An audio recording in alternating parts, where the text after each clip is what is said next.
नमस्कार दोस्तों, आपका मेरे YouTube चैनल डार्क हॉर्स पे स्वागत है। तो जैसा कि हमने पिछले वीडियो में डार्क हॉर्स जो बुक थी नीलोत्पल मृणाल की, हमने पढ़ा था कि संतोष जो कि आईएएस की तैयारी के लिए दिल्ली जाता है। अब हम इस कहानी को आगे बढ़ाते हैं। तो ट्रेन अब दिल्ली पहुंच चुकी है। चलते हैं, बढ़ते हैं आगे। दिल्ली घुस गया, स्टेशन पे लग रहा है, 13 नंबर पे लग रहा है। अचानक पैसेंजर की हलचल और बातों से संतोष की आंख खुली। साथ के पैसेंजर सीट के नीचे से अपने अपने सामान खींच रहे थे। संतोष ने आंख मलते हुए पूछा, दिल्ली आ गया क्या? हाँ उतरिए, आ गया महाराज, एक पैसेंजर ने चलते चलते कहा। रात भर मोबाइल पर गाना सुनते सुनते कब नींद आई और कब दिल्ली, संतोष को पता ही नहीं चला। संतोष तुरंत मिडिल बर्थ से नीचे कूदा, अपने जूते खोजने लगा। संतोष का तो एकदम दिल धक धक कर गया। ये क्या, दिल्ली पहुंचते ही झटका, नया 2500 का उल्लट गायब। फिर उसने गर्दन नीचे कर सीट के कोने में देखा तो पाया कि उसके दोनों जूते वहीं दुबके पड़े थे। उसने हाथ से खींचकर जूते निकाले।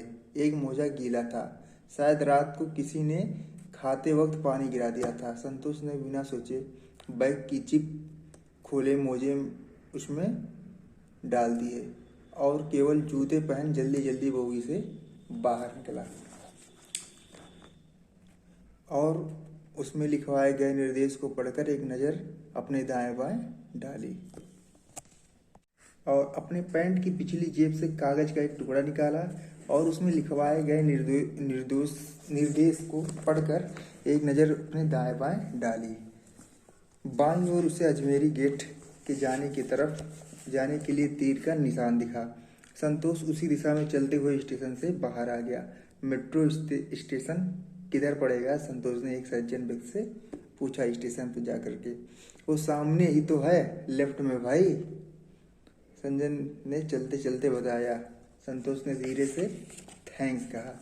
हालांकि इतनी मीमियाई आवाज वाली थैंक्स उस संजय तक पहुंचने से पहले वह जा चुका था। मेट्रो की सीढ़ियों से नीचे उतरते ही उसने सबसे पहले टिकट काउंटर की तरफ नजर दौड़ाई। सारी काउंटर पर मधुमक्खी के छत्ते जैसी भीड़ थी। बीच में लाइन तोड़कर घुसने का मतलब था कि कोई भी भनभना के काट सकता था। तभी उसकी नज़र लाइन में काउंटर से 5वें नंबर पर खड़े हाथ में एक भारी सा झोला लिए लगभग 60-65 वर्ष के बुजुर्ग पर पड़ी। उसने इधर उधर देखा और तुरंत उस बुजुर्ग के करीब जाकर बोला, चाचा ये विश्वविद्यालय का टिकट यहीं मिलेगा? सारी दिल्ली का यहीं मिलेगा बेटे, तुझे जाना कहाँ है? बुजुर्ग ने उसकी आधी बात सुने बिना पूछा। जी हमको विश्वविद्यालय जाना था, संतोष ने थोड़ा स्पष्ट स्वर में कहा। टोकन मिलता है, टोकन बोलियो, टिकट नहीं, बुजुर्ग ने लगभग नसीहत के अंदाज में कहा। चाचा लाइए, मैं आपका झोला पकड़ लूँ, बहुत भारी होगा, संतोष ने एकदम होशियारी भरी विनम्रता से कहा। बेटे झोला छोड़, पीछे के लाइन पकड़ ले, लाइन लंबी होती जाएगी, तेरे को झोला वोला पकड़ने की जरूरत नहीं। चांदनी चौक जा रहा हूँ, कॉटन है इसमें, कोई भारी सारी नहीं है। 40 साल से यही पकड़े चल रहा हूँ। ओए आगे बढ़ो भाई, बुढ़ऊ ने संतोष को कहते हुए आगे वाले को खोचा। अरे कपार पे चढ़ जाए जाके क्या, टोकन दे नहीं रहा है, आगे वाला बढ़ेगा तब ना बढ़ेंगे, कोच रहे पीछे से एकदम, बूढ़े के आगे वाले व्यक्ति ने खींच से कहा।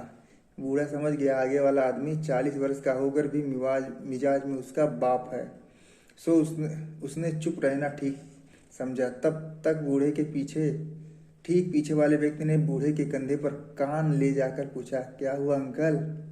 कुछ नहीं जी, टोकन नु घुस रहा था लौंडा। अजी हम लाइन में खड़े हैं इतनी देर से, बेवकूफ हैं क्या? क्या कह रहा था? लाइए आपकी पकड़ दूं। अबे मेरी क्या पकड़ेगा, अपनी पकड़। बूढ़े ने बिना पीछे मुड़े कहा। इतना सब सुन संतोष मन ही मन बुढ़ऊ को गरियाता हुआ पीछे लाइन में जाकर खड़ा हो गया। अब तक लाइन और लंबी हो गई थी। अभी अभी गांव से निरीह बुढ़ापा देख आए संतोष को दिल्ली का सयाना बुढ़ापा एकदम अमरीशपुरी टाइप लगा। सोचने लगा साला चाचा शब्द भी फेल हो गया। हम सबके हम सबके तरफ जो चाचा कहने की गर्माहट से चोर डकैत पुलिस दरोगा जैसा मोटा चदरा भी पिघल जाता है, यहाँ साला छेद तक नहीं हुआ। उसकी अपनी भावना में समझा जाए तो मूड झटुआ गया था उसका। जटुआना आदमी के खिन्न होने की चरम अवस्था को कहते हैं। लगभग 20 मिनट तक खड़े लाइन में चलने के बाद उसका नंबर आया। भैया एक विश्वविद्यालय स्टेशन का टोकन दे दीजिए, संतोष ने 500 का नोट देते हुए कहा। चेंज दे दो भाई, काउंटर वाले ने कहा। चेंज नहीं है सर, संतोष ने काउंटर वाले से धीरे से बोला। चलो देख लो भाई, हटो साइड आ जाओ, पीछे वाले को आने दो, काउंटर वाले ने अपना हाथ उचकाते हुए कहा। संतोष एकदम खिन्न भाव से साइड हो गया। साला सर शब्द भी फेल। यही सोचा उसके मन में। उसके सारे शब्द चूके जा रहे थे। यहाँ वह धीरे धीरे समझ रहा था कि यह शहर शब्दों से परे है, भावनाओं से परे है। आखिर दिल्ली जो थी।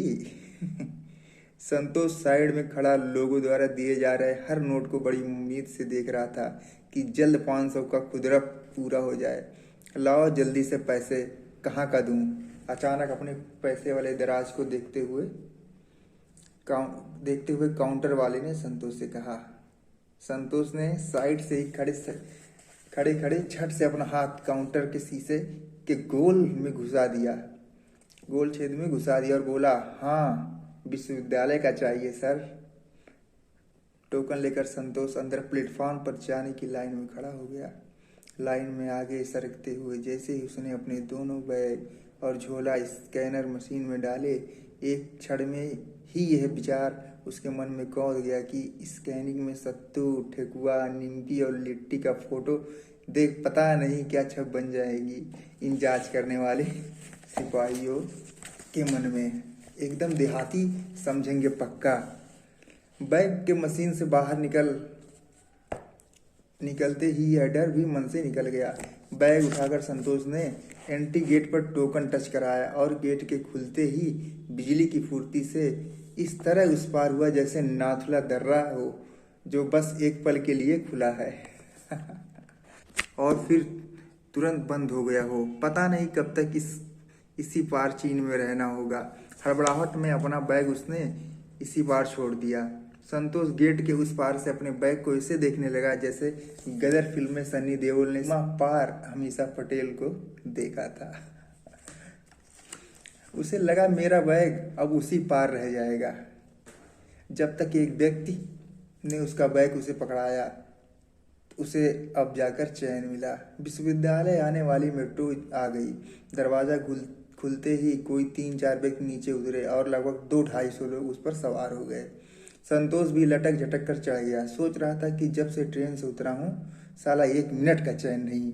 हर जगह समस्या है, कहीं शांति नाम का चीज नहीं है। कहाँ मराने आ गए। सब कहे थे मेट्रो में आराम है, छाट आराम है। इसमें कटहल के जैसा आदमी लोड है। सोचते सोचते वह अब विश्वविद्यालय स्टेशन पहुंच चुका था।